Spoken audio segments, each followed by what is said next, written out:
nunca achei que dali fosse algo positivo, tá? Desde o início. Por quê? Porque sempre houve, você percebia claramente que a Lava Jato estava perseguindo um alvo, que era o PT, e você percebia que era o Lula. Por quê que eu achava isso? Eu escrevi matérias críticas ao Lula muito pesadas quando eu estava no Jornal da Band. Tá? Então sempre houve, eu percebi, só que depois eu percebi, vi no governo do Lula, que era o melhor governo que eu já tinha visto, e comecei a perceber que o que havia era uma grande dose de preconceito em relação ao Lula. Ninguém admitia que o Lula, com a formação que ele tivesse, era preconceito mesmo. De onde ele veio, que ele estivesse entre os maiores políticos do Brasil. Hoje é o maior político, mas na época falava entre os maiores. E eu vi que no meio que era o meu, isso era muito comum. Embora eu seja, na origem, fundador do PT, quando era estudante, na origem, depois não continuei, porque fui ser repórter, é incompatível ser filiado a um partido. Mas o ambiente, as pessoas com quem eu conversava tinham um preconceito muito gigantesco contra o Lula.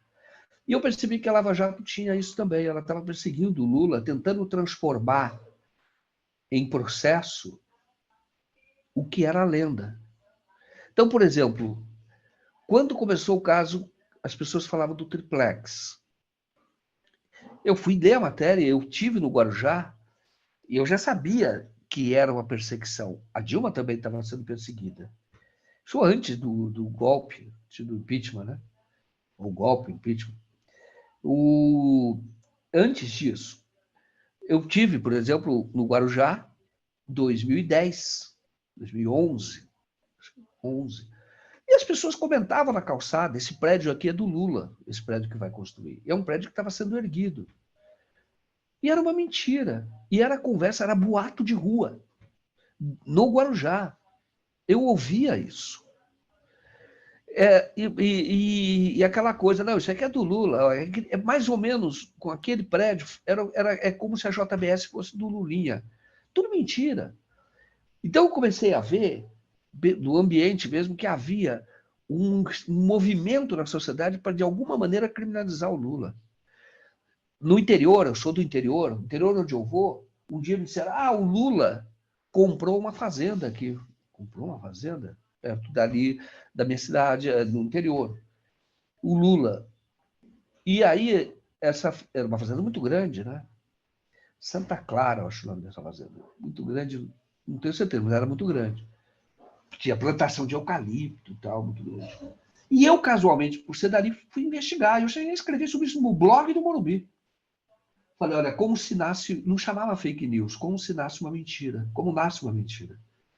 Na verdade, quem comprou foi uma empresa agropecuária, que não tem nada a ver com o Lula, só que o fiscal da fazenda, isto é, o cara que tomava conta da fazenda, tomava conta ali, tinha o apelido de Lula. Cara, por causa disso virou Lula presidente. O Lula, ex-presidente na época de 2011, 2010, 2011, virou dono da fazenda. Cara. Falei, que absurdo. E eu escrevi no blog do Morumbi, tem um texto sobre isso, de olha, como nasce uma mentira. Entendeu? Como é que foi a mentira? Era o fiscal. E aí começou, não, o Lula comprou. Não era nada de Lula. É porque o Lula, fiscal, o funcionário, entendeu? Que chama fiscal, o administrador ali, não chama de fiscal. Ele chamava Lula. Aí eu vi, e ele virou Lula. Então eu comecei a perceber que a Lava Jato estava perseguindo fake news. Ela estava perseguindo boato. Ela queria transformar em processo o que era boato. Assim como o prédio do Guarujá. Mas tem outros exemplos, 500. Tá? E o Lula, daí a experiência que eu tive como repórter lá atrás, eu me lembro do próprio Lula quando ele estava surgindo na política. Era comum a fake news da época, não chamava fake news, mas a fake news todo mundo falava. Aquela casa do Lula em São Bernardo é só de fachada. A mansão dele é no Morumbi. Ele tinha a famosa Casa do Morumbi, onde eu morei no Morumbi, mas era a famosa Casa do Morumbi. Eu comprei com minha casa mesmo, normal, entendeu? Aí era a famosa Casa do Morumbi. E as pessoas inventavam tanta coisa que eu vi isso em Sorocaba, no Diário de Sorocaba ainda. Era a casa do Morumbi. Porque ele mostrava a casa dele, onde ele morava, uma casa simples, depois ele vai morar numa casa melhor, e essa casa é emprestada pelo Roberto Teixeira, e ele vai morar mesmo, porque não tinha condição dele morar naquela casa onde ele morava, que era extremamente devassada. Então ele é um cara, já era uma liderança conhecida no mundo todo, né? Mas todo mundo falava que aquilo era tudo mentira, porque na verdade, olha o que as pessoas falavam, São Bernardo do Morumbi é uma distância de mais ou menos 20 quilômetros. As pessoas diziam, olha o que as pessoas falavam em Sorocaba, que existia um túnel entre a casa de São Bernardo do Campo que ligava à mansão do Morumbi. Não falava nem casa do Morumbi, era a mansão do Lula no Morumbi. Cara, não tem o menor cabimento. E isso foi em 1981, 80, 81. Ele estava fundando o PT na época, que ele aparecia muito. Porque era preconceito. Aí dizia a mansão do Morumbi, não era a casa, a mansão do Morumbi. Na mesma época surgiu, não é só a mansão do Morumbi. O Lula tem também uma casa no Guarujá. É uma espécie de uma tara, sabe? Não é possível o Lula, não é possível que esse cara seja esse líder operário que seja político. O Lula é um político, sempre foi. Quer dizer, mesmo sendo líder sindical, renegando a política como ele renegava, porque ele fazia a política. Acelerou o fim da ditadura, enfrentou a ditadura com as greves e tal. E a mesma coisa estava ocorrendo em 2014.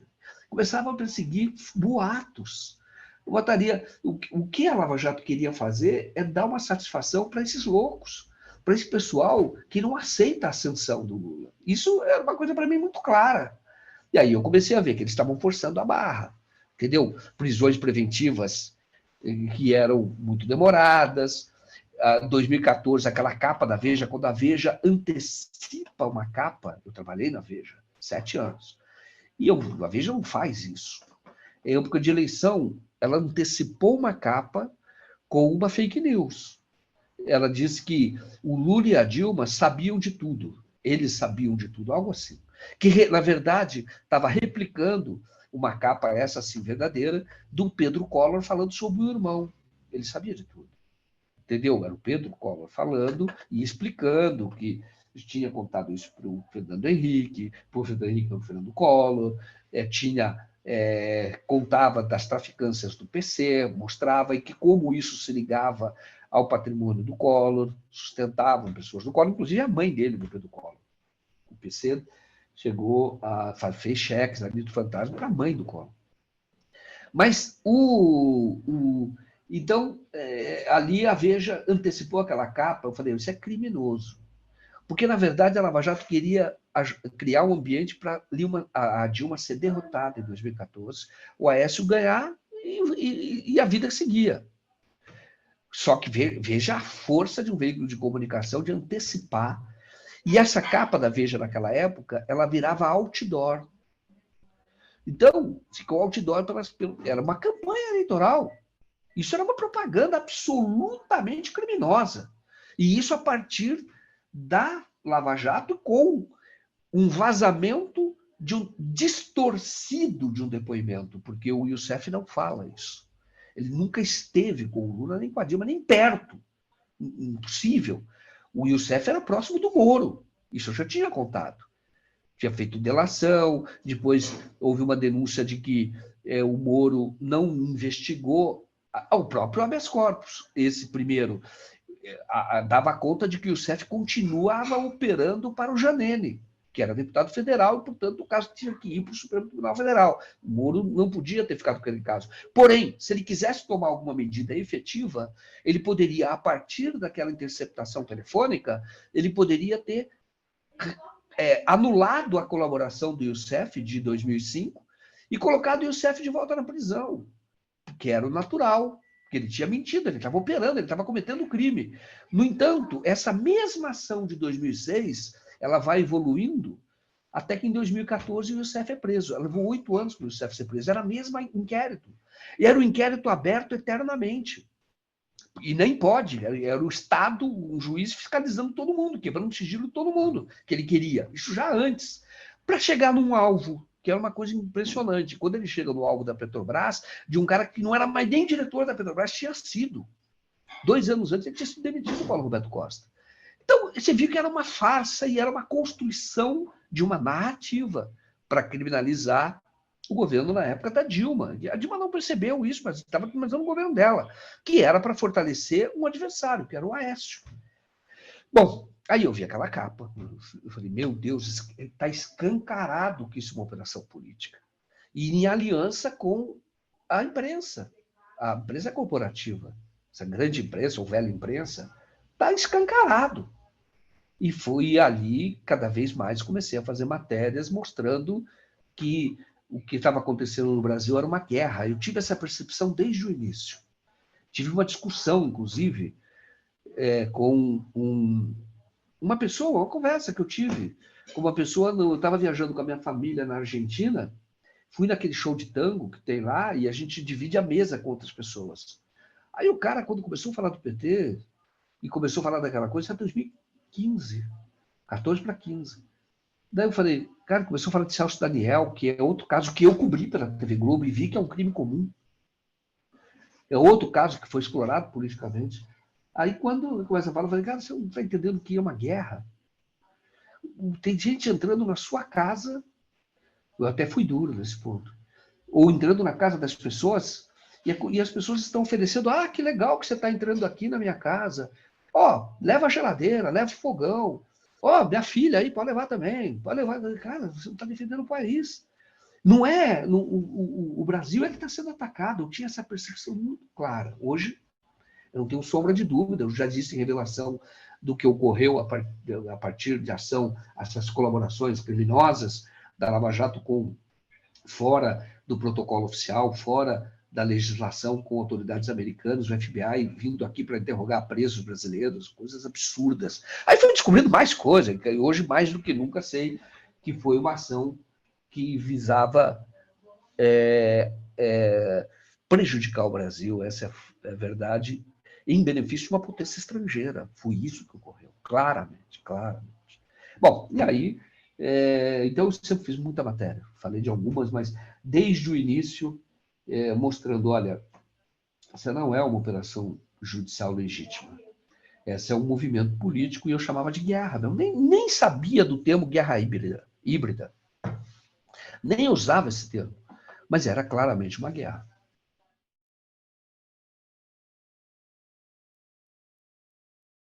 Essa matéria é de 2015, viu? Mas a matéria, na verdade, é um professor universitário que soube, porque aquela casa ficava perto de uma universidade estadual de Ponta Grossa. Ele soube, eu não sei se ele era da universidade estadual, mas ele soube que o Deltan tinha comprado 2 apartamentos ali. E outra, para ele, o preço que ele pagou era o equivalente a 2 anos, nem isso, de 2 anos de auxílio moradia. E ele recebia o auxílio moradia e não precisava do auxílio moradia porque ele tinha apartamento em Curitiba. Mas, enfim, para ele era uma moleza, né? E ele pagou à vista. E, claro, era um apartamento de 80 mil reais, mais ou menos, cada um deles. Era para uma classe média baixa, que precisa de um apartamento, começar a vida. E era destinado a isso, ou até a estudante, família que queria o filho estudante ali perto da universidade, se podia comprar, comprasse. Mas ele foi lá, não era ilegal, mas foi lá e atravessou. E depois ele colocou no mercado para vender com um lucro gigantesco. Assim, 2, 3 anos depois, estava vendendo 2 anos, né? 2013, me parece, que ele comprou, eu tenho a data. Ele estava vendendo por 120, 130 mil, que ele tinha pagado 80.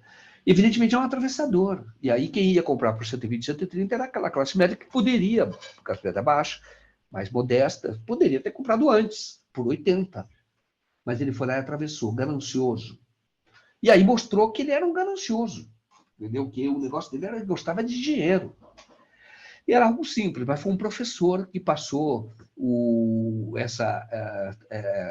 essas informações e aí nós checamos, vimos o valor, eu chequei em imobiliária e aí fizemos a matéria que repercutiu bastante, porque ninguém ousava falar mal dos caras da Lava Jato nessa época, 2015, porque eles eram jovens, no caso do Deltan, pareciam bem intencionados, idealistas, recebiam prêmios fora do Brasil, aqui no Brasil, eram jovens, então, olha, querem um Brasil melhor, tal. Aí quando eu vi a história do Minha Casa Minha Vida, eu falei, esses caras gostam de dinheiro, isso é imoral, entendeu?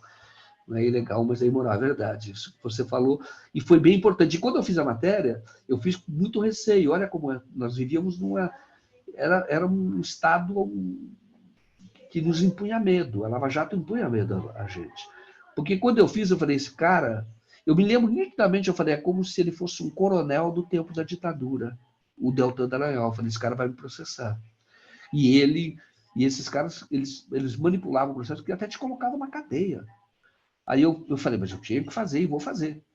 Agora, eu ouvi, dei voz para ele, publiquei na íntegra o que ele falou, porque eu falei, esse cara vai criar por ele tem poder. Porque hoje o que ele fala, essa velha imprensa aceita e os tribunais superiores aceitam. Então é muito difícil se defender se esse cara vier para cima de você. Como eles foram para cima do Eduardo Guimarães. Entendeu? Eduardo Guimarães fizeram uma condição coercitiva, né? Do Eduardo Guimarães, querendo que ele revelasse o nome da fonte. E isso é um absurdo. Entendeu? Isso é criminoso. O Moro fez isso. A Polícia Federal. Então, realmente, naquela época, quando eu comecei a fazer matéria da Lava Jato, não era fácil. Porque você sabia que a repercussão era muito grande e eles tinham poder para te derrubar. Eles estavam derrubando um governo, entendeu? Um governo para te prejudicar fortemente. Mas não foi por isso que eu deixei de fazer. Fiz a matéria, mas eu fiz com extremo cuidado com o uso das palavras, porque como se estivesse escrevendo numa época de ditadura mesmo. Estou te dando um testemunho pessoal, jornalista. Eu tenho que tomar muito cuidado, porque esses caras, eles inventam algo e põem na cadeia. Ou vão fazer uma condição coercitiva, ou fazem uma busca e apreensão na sua casa. Uma busca e apreensão numa casa quebra uma família. Eu conheço separações por causa disso. Porque você faz uma busca e apreensão, não é prisão. Mas filha não fala mais com o pai, mulher separa, escândalo perante os vizinhos, quebra a vida do cara. E eles faziam isso corriqueiramente. Chegaram a fazer, tentar cumprir o mandado de prisão no hospital Albert Einstein, onde estava o Guido Mantega, com a mulher dele, internada em estado grave com câncer. Absurdo. E faziam isso.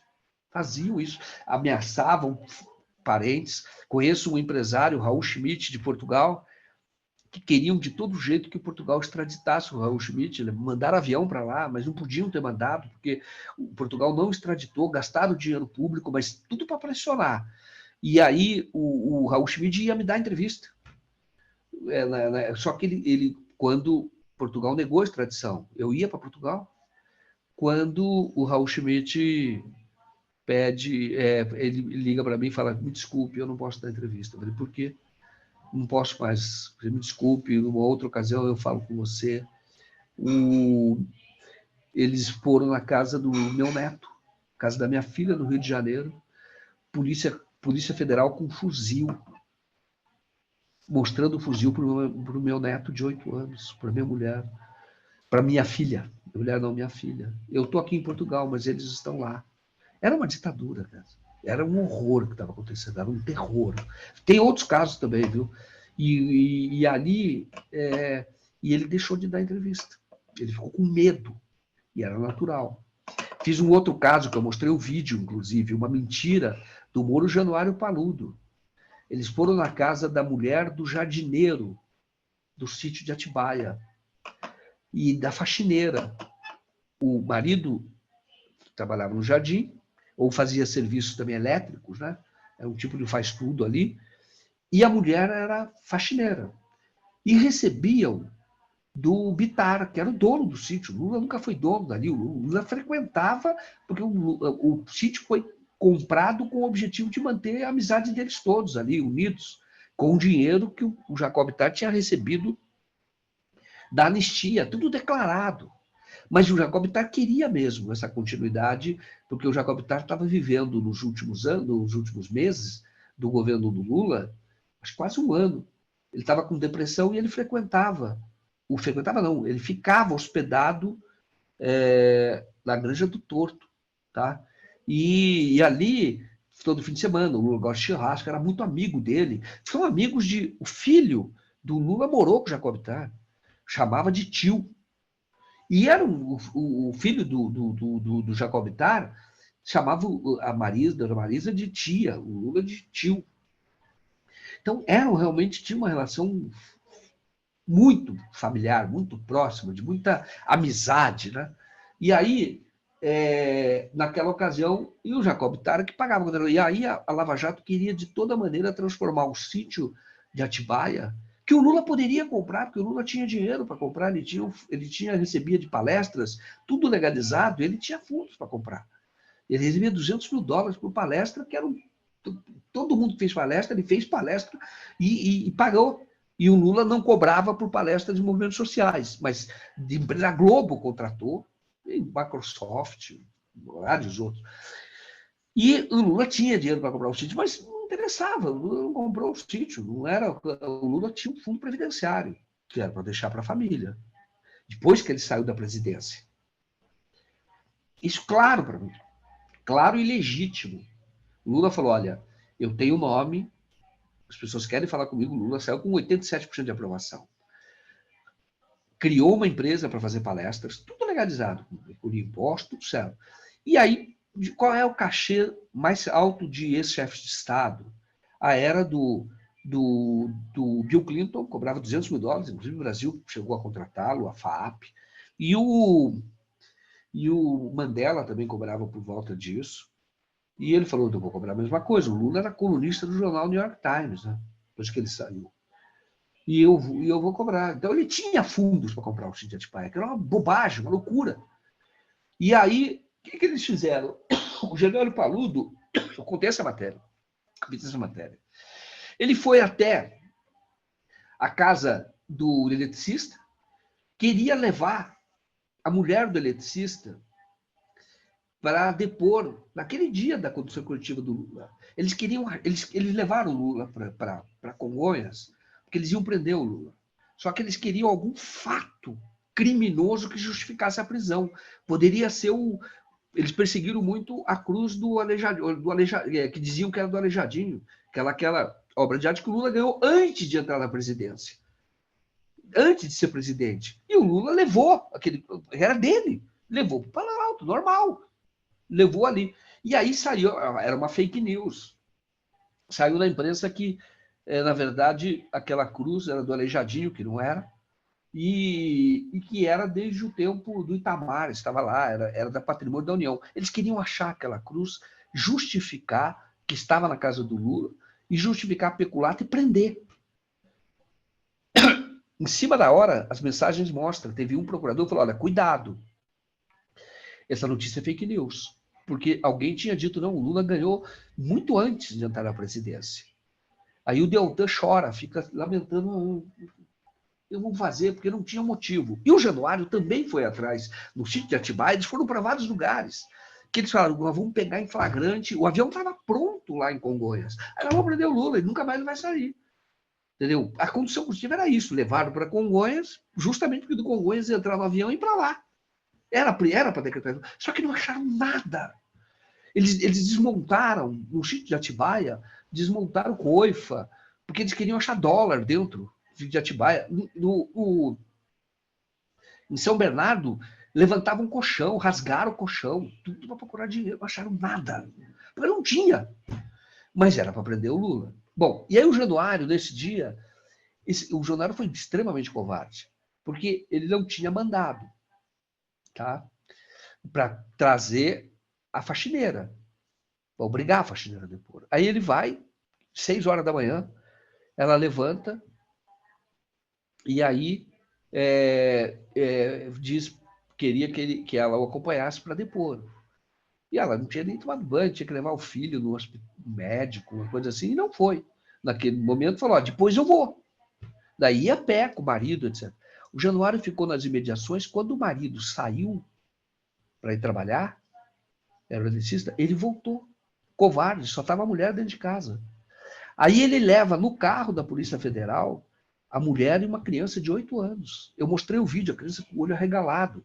Leva para quê? Para depor sem advogado, sem o marido, achando que ela ia tremer e ia dizer o que ele queria. Aí a Polícia Federal interroga. Bicho, era uma ditadura. Era horrível. Então, tem 2 casos aí. Mas tem outros. Tá? Dei do Raul Schmidt e dei dessa senhora. E essa senhora, aliás, eu ainda vou entrevistar, porque eu conversei com ela. Ela tinha medo de dar entrevista, mas as coisas mudaram, é possível que ela dê. Ela, o marido dela, eles eram da Bahia, e eles eram o eletricista era o irmão do Maradona. O Maradona era o caseiro do sítio Atibaia. Chamava Maradona, jogava bola, era meio parecido com Maradona, e o Lula chamava de Maradona. Era o Maradona, entendeu? E o Maradona recebia do Bittar. E aí o Deltan, naquelas mensagens, ele fala: procura todas as prefeituras, esse Maradona deve receber de alguma prefeitura salário, do PT. Certeza que ele recebe. Não era, recebia um salário do Bittar. O eletricista recebia salário do Bittar, a faxineira recebia do Bittar. Eles queriam que dissesse, queriam vincular o Lula ao sítio. Estou dando alguns exemplos aí para mostrar que nós vivemos um período tenebroso. E nós, como repórteres, né, eu como repórter, tinha que denunciar tudo isso, correndo os riscos, mas sempre fazendo com muito cuidado, sabendo que esses caras podiam pesar a mão e podia, como fizeram com o Eduardo Guimarães. E aí um dia que eu estava fazendo matéria, em Curitiba, eu encontrei o Deltan Dallagnol numa churrascaria. Ele estava dando entrevista numa outra mesa para a CBS, que era o programa deles lá, os 60 Minutos. E ele estava dando a entrevista, e eu passei por ele, depois voltei, e estava junto com o cinegrafista, que é o Max Alvim. Estava fazendo um documentário sobre... Isso foi em 2017, o primeiro depoimento do Lula. Maio. E ele estava lá dando entrevista naquela ocasião. Eles eram o auge. Eles eram personalidades mundiais. Aí eu falei, olha, eu vou ter que abordar o Deltan, eu quero entrevistá-lo. Eu sempre tentei entrevistá-lo. Tinha tentado, mas tudo por e-mail. Só que ele eu não conhecia fisicamente. Aí quando ele está voltando, todo mundo aplaudindo, cumprimentando ali no churrascaria, que é uma churrascaria onde vão as pessoas, mas com grana, né? A gente foi, estava pessoa jurídica, vamos almoçar lá, ralando o dia inteiro, nada errado nisso. Fomos lá na churrascaria, era um rodízio. Mas era uma churrascaria frequentada pela elite ali. E aí todo mundo cumprimentando o Deltan, e quando o Deltan se aproxima, eu levanto, eu falei, filma tudo, eu falei pro Max. Eu levantei e falei, tudo bem, eu sou jornalista, tá, puxa, ele rindo, que bom, tá, porque achando que eu ia tratar como 60 Minutos lá, que era tudo para levantar esses caras. Six Minutes é da CBS, é uns programas jornalísticos mais de audiência dos Estados Unidos. E depois saiu essa matéria, mas nesses dias estavam lá gravando. Isso fazia parte da guerra, viu? Que era dar popularidade desses caras fora do Brasil. Aí eu fui lá e abordei, você é jornalista, que bom, tal. Eu falei, olha, eu gostaria de te entrevistar. Você pode me dar entrevista? Ele falou, olha, liga para fulana, deu um nome, não me lembro agora qual liga para ela e ela vai marcar com você e eu te darei entrevista assim, tal, não sei o que, etc. Daí eu falei para o Max, tira uma foto aqui. Pus a foto do lado do Deltan, estava ali, o Max tirou do outro, aí ele perguntou, ele todo sorrindo assim, porque eu tenho as duas fotos. Daí o Deltan perguntou, de que veículo você é? Eu falei, Diário do Centro do Mundo. Ele pega, eu já tinha feito a matéria das casas. Ele fica com uma cara de bravo, cara. Entendeu? Aí eu falei, eu tenho as duas fotos. Falei, não vai me dar entrevista? Aí eu liguei para a assessora, pedi a entrevista, até hoje eu estou esperando essa entrevista do Deltan Dallagnol.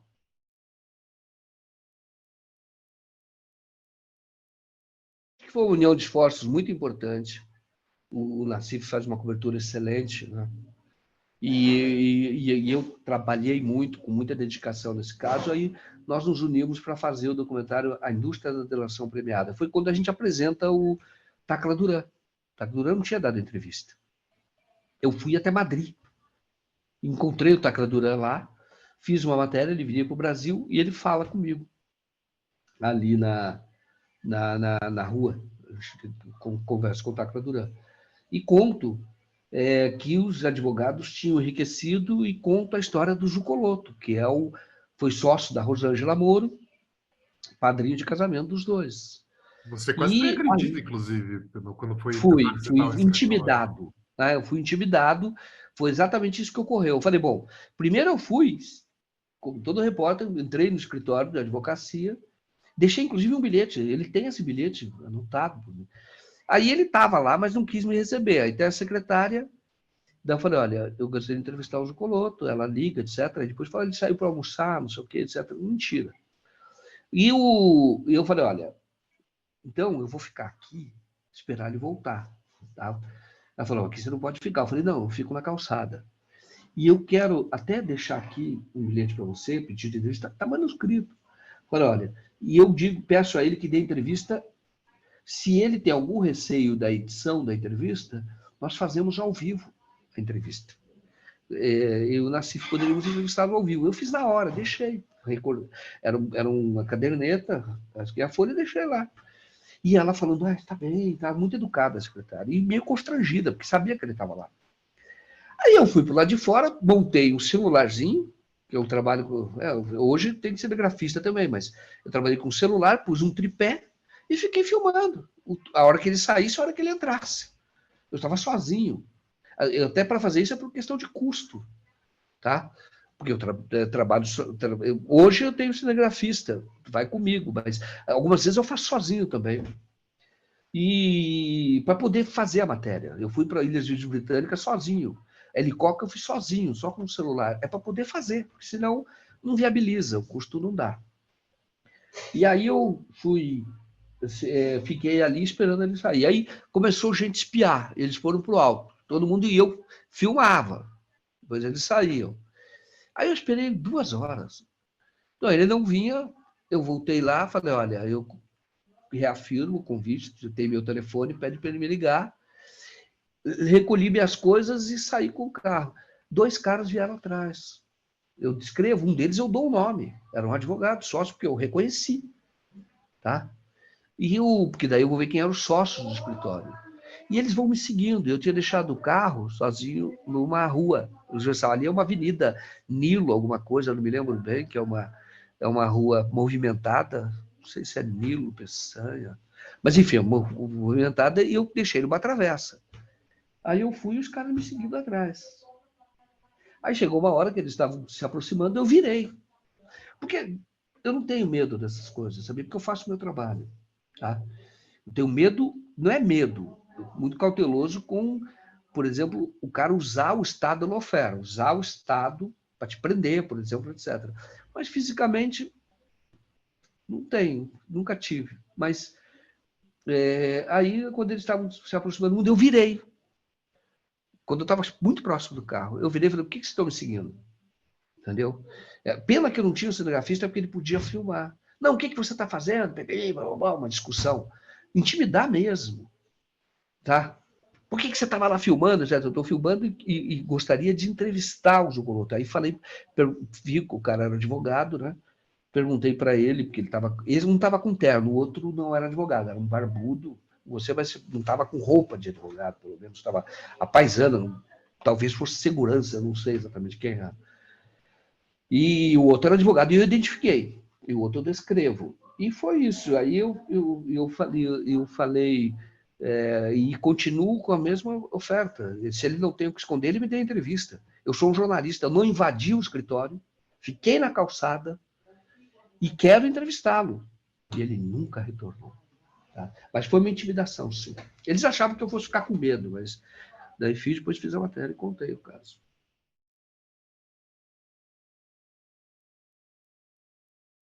O Moro, ele morava numa casa que é compatível com rendimentos de um juiz, que era um apartamento onde 4 por andar, compatível. Era dele. Depois ele mora num apartamento de 1 por andar. A Rosângela tem, na frente do apartamento dele, num centro comercial muito caro mesmo. Ela tem lá o escritório que alugado, tanto a casa quanto o escritório, por uma mulher cujo marido era pastor e foi investigado no TRF4 por lavagem de dinheiro. Passou pela jurisdição, inclusive passou pela jurisdição do Moro. Uma coisa muito estranha. Porque como é que ele vai alugar? O dono disse que foi alugado através da imobiliária, justamente o escritório e a casa, de 1 andar, tá? Que é dono de uma rádio, inclusive, evangélica, e essa mulher é mulher de um pastor que foi deputado federal, de direita, e ele já morreu, mas ele respondeu ao processo por lavagem de dinheiro que passou pela jurisdição do Moro. Teve uma decisão do TRF4. Mas, enfim, é algo que não é corriqueiro, merece maior investigação, mas na época eu mostrei isso. Então ele estava morando muito melhor. Nos Estados Unidos, eu não consegui descobrir o endereço exato onde ele morava. Mostrei a casa, o tipo de casa, o padrão da casa e quanto valia o aluguel. $9.000. Na época era o dólar estava 5,40, dava 45 mil, com taxas, dava 47 mil, quase 50 mil reais de aluguel. Por que eu soube disso? Porque ela gravou um vídeo quando eles iam sair de lá, da casa vazia, com música. A Rosângela, ela ostenta. E mostrou a casa que era Georgetown. Aí depois eu fui no site Zillow, eu acho que é o nome, nos Estados Unidos, que mostrava que o apartamento daquele, em Georgetown, com aquelas características, o aluguel era esse. Pô, o cara melhorou de vida, né? Estava lá em Washington. Agora, eu não tenho endereço, o Moro esconde esse endereço. Eu digo, por que ele acha que ele esconde? Ele diz que ele esconde. Porque na época que ele morava lá, ele passou uma procuração para vender a parte dele em uma fazenda, a fazenda seria vendida, que foi do avô dele em Ponta Grossa. Família Moro muito rica em Ponta Grossa, tá? Muito rica mesmo. E o avô tinha uma fazenda e o Moro era o herdeiro, porque morreu o pai e a mãe, e ele era o herdeiro. Então ele passa, e os dois assinam, a Rosângela também, eles passam uma procuração que é no consulado, tá? E aí eu tive acesso a essa procuração no próprio cartório em Ponta Grossa. E a minha expectativa é que eles passaram a procuração que moravam nos Estados Unidos, que ele revelasse o endereço dele na procuração, residente, a rua tal. Só que o endereço que dá na procuração que ele passa no consulado é o endereço de Curitiba, ele esconde o endereço de Washington. E eu gostaria de saber para saber quem é o dono daquele imóvel onde ele morou. O Dallagnol claramente já tinha mostrado o apartamento que ele comprou, dois por apartamento. É coisa de rico, né? Chega ali num condomínio que está sendo construído e vai lá e já arremata dois. Não é nem arrematar, porque não é leilão, vai lá e compra dois à vista. Tá bom, estava lá, isso lá atrás. E aí eu descobri que ele tinha comprado esse apartamento, que também não é simples. Na procuração estava abaixo do preço, viu? Mas 2 milhões de reais.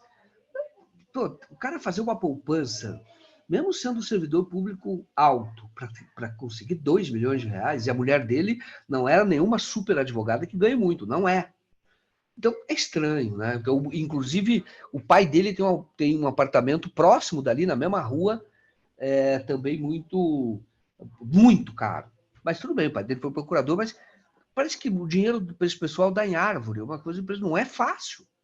Tá? E ele comprou esse apartamento. Aí depois eu descobri que ele tinha comprado um segundo apartamento, no mesmo lugar, de leilão. Então ele ficou com dois, de um por andar. Dizem que ele vendeu um agora, mas dois que ele teve ali. Pô, dinheiro pro cara não faltava, né? Então é aquele negócio de seguir o dinheiro. E você sempre, quando olhar uma pessoa, você fala, como é que essa pessoa está vivendo? O padrão de vida dela, porque você vai... A Rosângela toma água de R$70, que a Vox e as bolsas da Rosângela de R$35 mil. 30, 35 mil. Joias caras. Eu trabalhei no SBT e o SBT, o Silvio Santos, tinha uma maneira de descobrir quem eram os executivos que estavam roubando.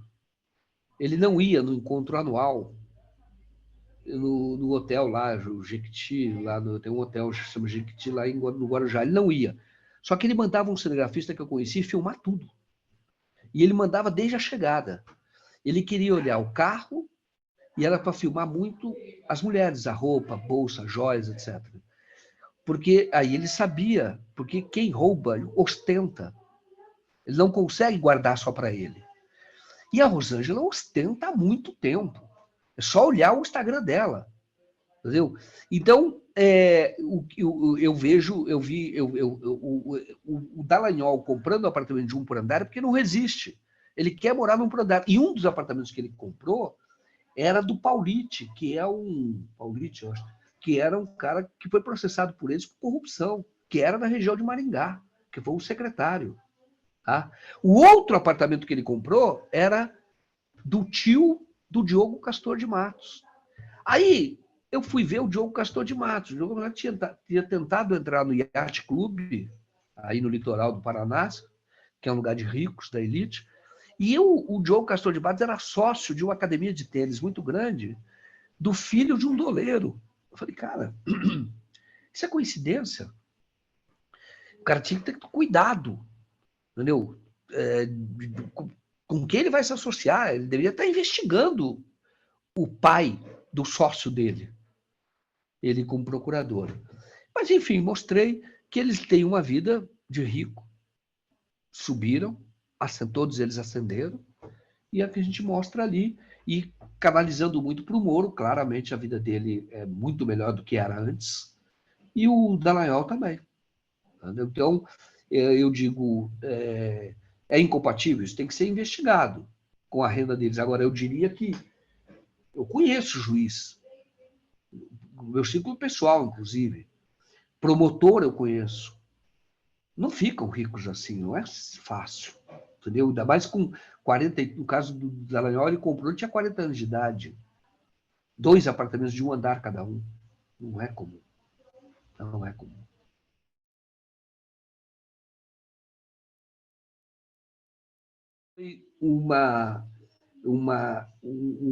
Como se fosse eu poderia definir como um batalhão de um exército inimigo atacando o Brasil.